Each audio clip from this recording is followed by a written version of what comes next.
Market analisis 21 Februari 2023 dan kita memasuki kembali market normal di mana Amerika kembali aktif dan let's see apa yang kira-kira akan menggerakkan market untuk hari ini.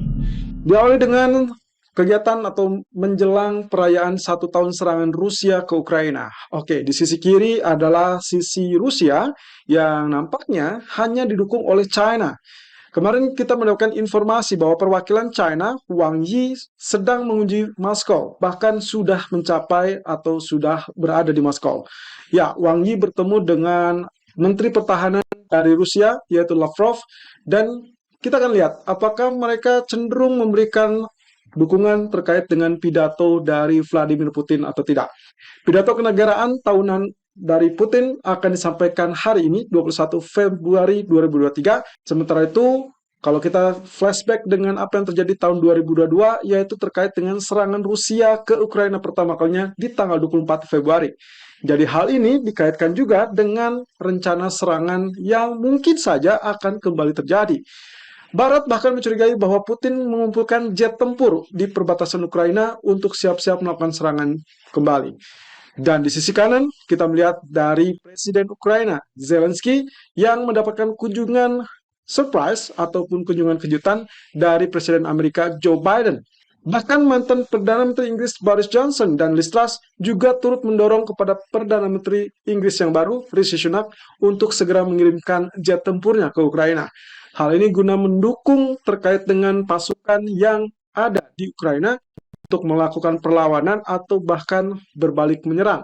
Kalau memang ternyata Rusia memerintahkan untuk serangan terbaru. Bahkan Sekretaris Dewan Keamanan Nasional dari Ukraina mengatakan bahwa mereka sudah siap untuk mengatasi jika memang ternyata Vladimir Putin memerintahkan serangan terbaru di tanggal 23 atau 24 Februari. Ya, seperti halnya yang kemarin sempat kita sampaikan di live streaming hari Senin, bahwasanya hal tersebut bisa saja hanya gertak semata karena kemungkinannya cukup minim jika memang perayaan terkait dengan serangan tersebut dilakukan dengan serangan kembali. Tapi who knows, mungkin saja ada agenda yang tersembunyi dari Mr. Vladimir Putin, jadi kita tetap harus waspada walaupun fokus utama tetap ke dalam sisi data ekonomi.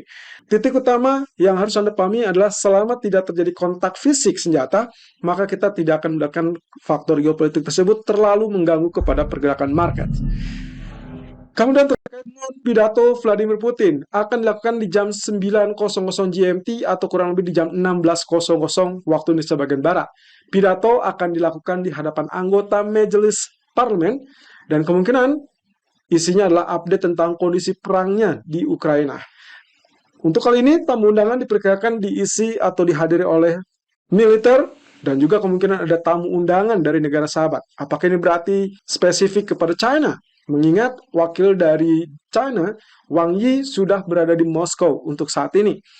Media negara Rusia TASS bahkan mengalokasikan 1 jam untuk pidato tersebut, tapi mungkin saja bisa lebih lama.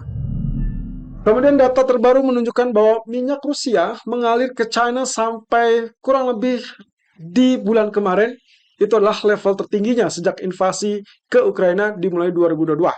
Bahkan hal tersebut melampaui rekor April 2020 yang kemungkinan diperkirakan dipicu oleh penyuling swasta. Tapi saat ini update-nya terbaru adalah bahwa perusahaan milik negara China juga menunjukkan minat yang serupa, bahkan bisa lebih tinggi.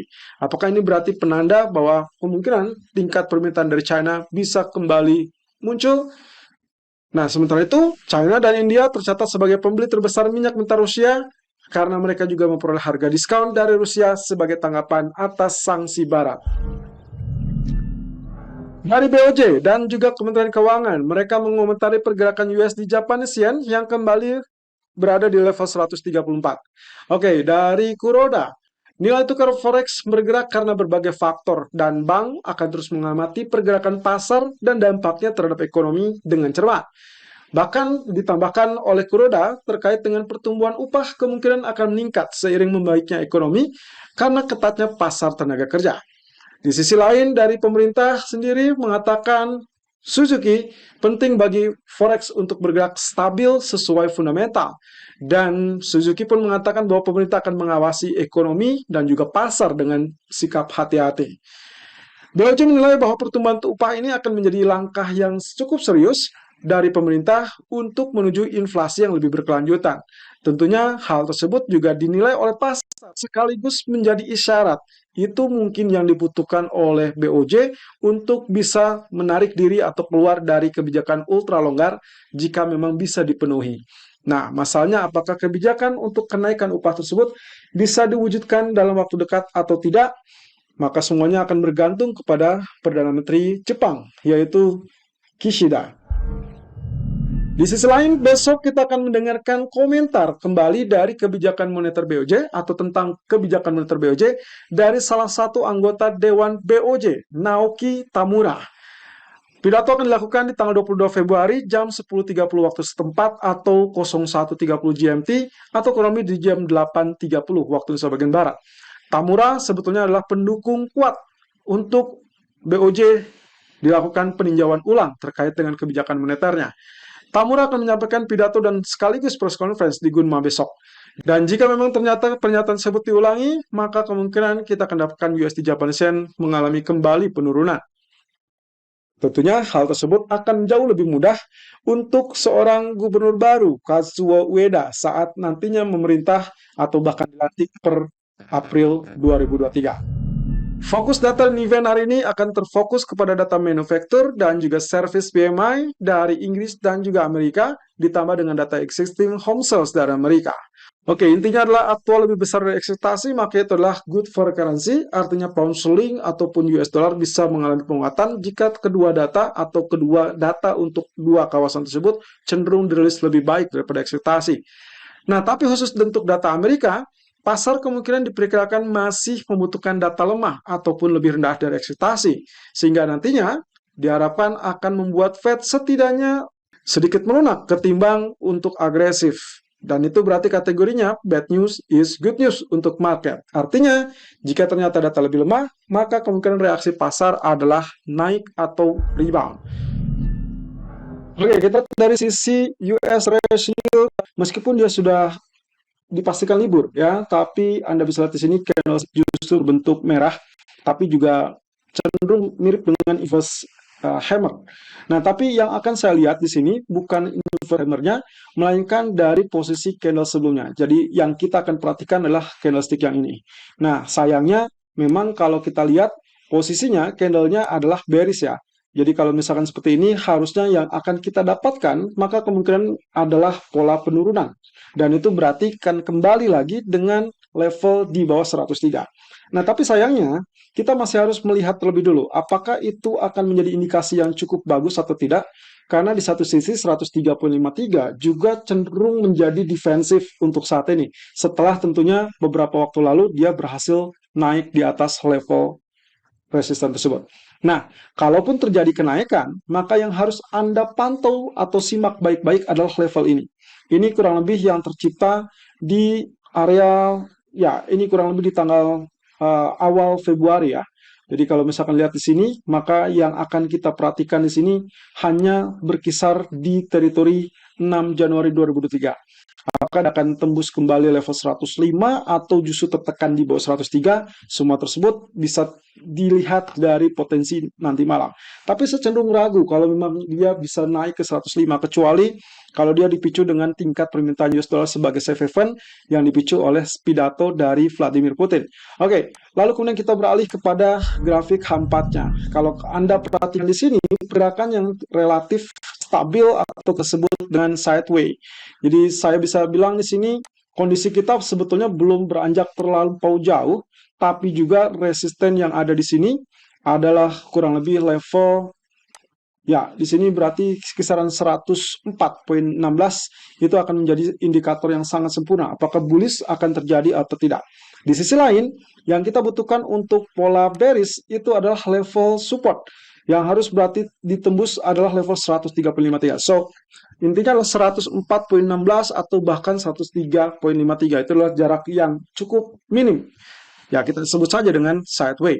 Oleh karenanya, kalau misalkan lihat dari potensinya, lagi-lagi kita melihat potensi dari ini dengan level yang lebih rendah. Artinya MACD pun menunjukkan level yang lebih rendah atau lower high.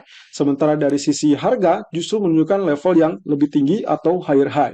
Jadi seharusnya secara natural kita masih akan melihat potensi dari bearish divergence dari posisi US dollar grafik A4.